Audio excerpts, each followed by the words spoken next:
Here's a list of the 5 cheapest veterinary schools for in-state residents and for out-of-state residents.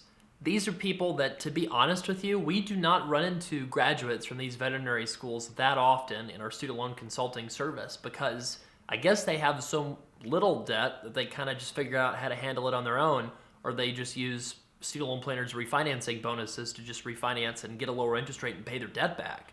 So this is a great situation because this is data from the American Association of Veterinary Medical Colleges.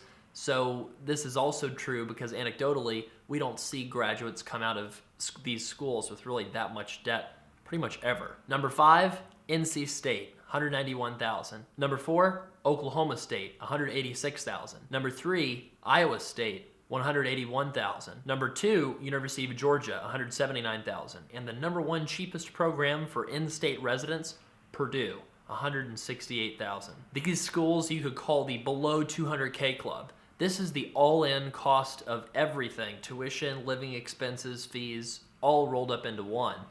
And that means that you might actually have a shot at paying your debt back if you graduate from one of those programs. What about if you're an out-of-state resident? What if you have to go to a program that you're not getting in-state tuition for?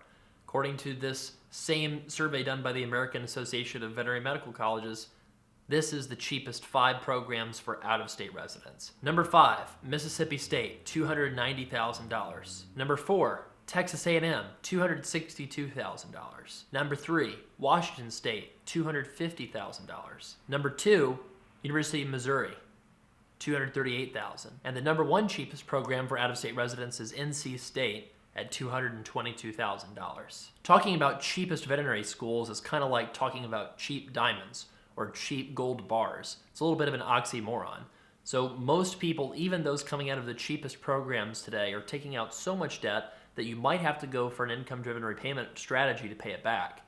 We tend to suggest to our veterinarian clients that if you owe less than 1.5 times your income, then you might want to go ahead and refinance if you're in a comfortable position working in a private sector employer.